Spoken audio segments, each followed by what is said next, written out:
Hello friends, तो एक बार फिर से आपका स्वागत है आपके अपने यूट्यूब चैनल यूजीएम लर्निंग पाठशाला में। बेसिक मैथ्स का नया टॉपिक आपके सामने है जिसका नाम है विलोपन विधि। विलोपन विधि का कैसे सॉल्व करते हैं, तो इस लेक्चर में हम आपको ये सिखाने वाले हैं। तो पहला सवाल आपके सामने लिखा हुआ है। सवाल कुछ इस प्रकार है कि x प्लस वाई बराबर 7 और दूसरे इक्वेशन है 2x प्लस वाई बराबर 2।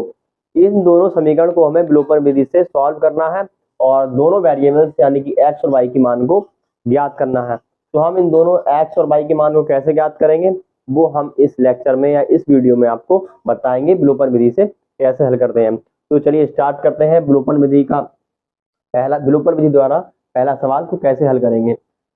जब आपके सामने कोई सवाल इस प्रकार दिया हुआ है जिसमें दो वेरिएबल है, जैसे कि इस सवाल में दो वेरिएबल आपके सामने लिखे हुए हैं, पहला है x और दूसरा है y, और कांस्टेंट वैल्यू दूसरी साइड में दी हुई है जिसका मान है 7, और दूसरी इक्वेशन आपके सामने दी हुई है 2x plus Y equal to 2। तो इसमें भी दो वेरिएबल्स हैं x और y, और जिसके कांस्टेंट वैल्यू का मान है 2।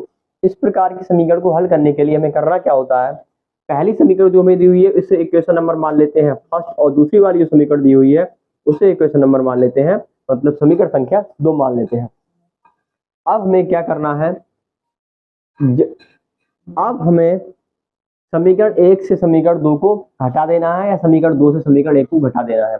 विलोपन का मतलब होता है कि हमें इन दोनों समीकरणों में से एक चर की वैल्यू को गायब करना है, एक वेरिएबल की वैल्यू को यहाँ से हटाना है, या तो y को यहाँ से हटाना है या फिर x की वैल्यू को हटाना है।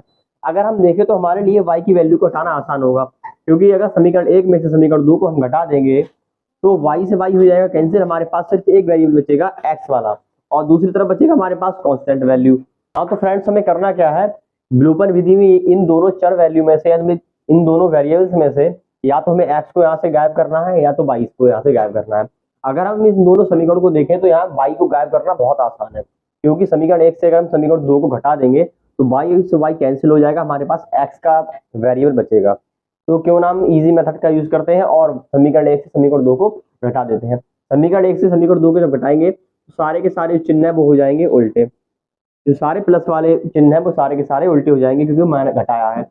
जब y से y प्लस का, ये y है माइनस का, तो y से y हो जाएगा कैंसिल। अब हमारे पास बचा क्या, यहाँ बचा x और यहाँ बचा माइनस का 2x, और यहाँ क्या बचा 7 में से 2 गए, यहाँ से लिख देते हैं 7, और यहाँ बचा माइनस का 2। यहाँ तक तो आपके समझ में आ गया होगा कि हमने किया क्या है, समीकरण 1 से समीकरण 2 को घटा दिया है, इससे ज्यादा हमने अब तक कुछ नहीं किया है।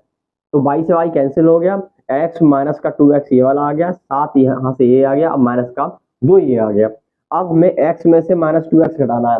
जब माइनस की वैल्यू ज्यादा होती है तो हमारे पास वैल्यू माइनस की बचेगी, प्लस की वैल्यू ज्यादा होगी तो हमारे पास वैल्यू प्लस की बचेगी। क्योंकि यहाँ पे माइनस की वैल्यू 2x ज्यादा है, तो माइनस 2x में से x जाएगा तो सीधी सी बात है माइनस का x बचने वाला है, यहाँ बचेगा क्या, माइनस का x। अब यहाँ 7 में से 2 गए, ये तो बहुत ईजी है, 7 में से 2 जाएंगे तो बचेगा क्या, यहाँ पे 5 बचेंगे। अब मैं सिर्फ x की वैल्यू को फाइंड करना है, यहाँ है माइनस एक्स, माइनस एक्स को यहाँ से हटाएंगे तो दूसरी तरफ भेजेंगे तो यहाँ वैल्यू जो है 5 माइनस का हो जाएगा। यहाँ से जो x की वैल्यू निकल के आएगी वो यहाँ से निकल के आएगी माइनस की 5। अब तक हमने x की वैल्यू को तो निकाल लिया, जो कि x की वैल्यू निकल के आई है -5।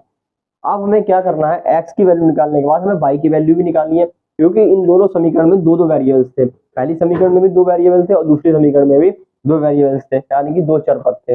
अब x की वैल्यू को या तो समीकरण 1 में रख दीजिए या समीकरण 2 में रख दीजिए, तो हमारा y का मान निकल के आ जाएगा बहुत ही आसानी से। तो पहली वाली समीकरण में x का मान रख देते हैं। पहली समीकरण हमारे सामने क्या थी, आप लिखेंगे x का मान समीकरण 1 में रखने पर, तो यहाँ लिखते हैं x का मान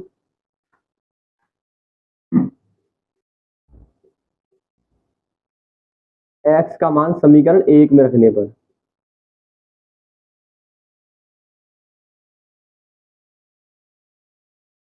x का मान जब समीकरण 1 में रखेंगे तो हमारे पास x का मान क्या है, यहाँ पे -5 है, x का मान रखेंगे -5, यहाँ पे वैल्यू है प्लस का y बराबर 7। अब समीकरण 1 को आप देखिए, x की जगह पे -5 हमने यहाँ पे रख दिया और y प्लस का यहाँ पे है। अब करना क्या है, y को यहाँ लिखा रहने देते हैं, माइनस का 5 है, दूसरी तरफ जाएगा तो हो जाएगा प्लस का 5। तो 7 यहाँ पे पहले से प्लस का दिया हुआ है और माइनस का 5 ये है, दूसरी तरफ जाएगा तो हो जाएगा प्लस का, तो यहाँ हो गया प्लस का 5। तो y बराबर क्या हो गया, 7 और 5 क्या होते हैं, 12। तो यहाँ से y की वैल्यू भी आपके सामने निकल के आ चुकी है। यही इस सवाल का आंसर भी था। हमने किया क्या, समीकरण 1 और समीकरण 1 से समीकरण 2 को घटा दिया। पहले हमने y को यहाँ से गायब कर दिया, मतलब विलुप्त कर दिया। विलोपन विधि का मेथड यही होता है कि हमें किसी एक चर पद को गायब करना होता है, डिसेपियर करना होता है। वही हमने किया, यहाँ से y को गायब कर लिया, घटा के समीकरण 1 से समीकरण 2 को या समीकरण 2 से समीकरण 1 को। x की वैल्यू को फाइंड किया, उसके बाद x की वैल्यू को समीकरण 1 में रख दिया, या समीकरण 2 में भी रख सकते थे, तब भी y का मान 12 ही निकल के आता। अगर आपको यकीन ना हो तो आप दूसरे तरीके से यूज इस्तेमाल कर सकते हैं। x की वैल्यू को इक्वेशन नंबर 2 में रख के देख सकते हैं, तब भी y का मान 12 ही निकल के आएगा। उसके बाद हमने x का मान को समीकरण 1 में रखा, तो -5 यहाँ पे था, प्लस y बराबर 7, यहाँ समीकरण 1 से आप देख सकते हैं। प्लस का 5 हमने दूसरी तरफ, माइनस का 5 था, दूसरी तरफ क्या हो गया प्लस का 5, y बराबर 7 और 5 मिलके हो गया 12। यही इस सवाल का आंसर था।